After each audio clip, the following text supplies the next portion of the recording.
Syirik adalah muara dari berbagai kejahatan dan penyelewengan. Syirik pada hakikatnya ucapan atau tindakan tanpa ilmu, sebagaimana firman Allah Subhanahu wa taala yang berbunyi, sesungguhnya Allah Subhanahu wa taala tidak akan mengampuni dosa syirik dan mempersekutukannya. Quran surat An-Nisa ayat 48. Sadar atau tidak, di dunia ini banyak manusia yang bertuhankan lebih dari satu. Dalam Al-Quran, hal ini disebut dengan musyrik, yaitu orang-orang yang syirik.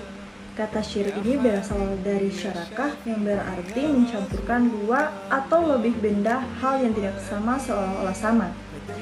Pengertian syirik dalam arti mempersekutukan Tuhan dengan menjadikan sesuatu sebagai objek pemujaan dan atau tempat menggantungkan harapan dan dambaan termasuk dalam kategori kufur. Karena perbuatan tersebut mengingkari kemahakuasaan dan kemahasempurnaannya.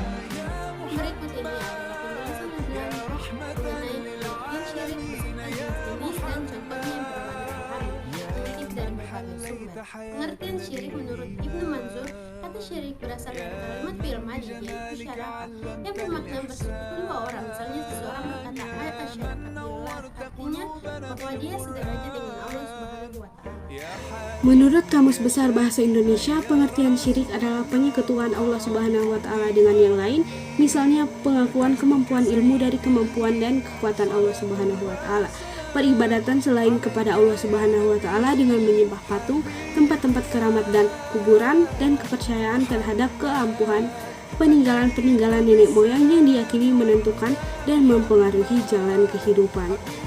Menurut Muhammad bin Ibrahim bin Abdullah At-Tuwaijri, pengertian syirik adalah menyekutukan Allah Subhanahu wa taala dalam rububiyahnya, uluhiyahnya, asma dan sifatnya, atau salah satunya.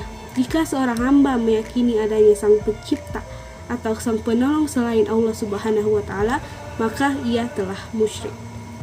Jika ia berkeyakinan bahwa ada Tuhan selain Allah Subhanahu wa taala yang berhak untuk disembah, maka ia telah musyrik. Dan jika ia berkeyakinan bahwa ada yang menyerupai Allah Subhanahu wa taala dalam asma dan sifatnya, maka ia telah musyrik. Saya Mira Mutia adalah salah satu contoh dari perbuatan musyrik.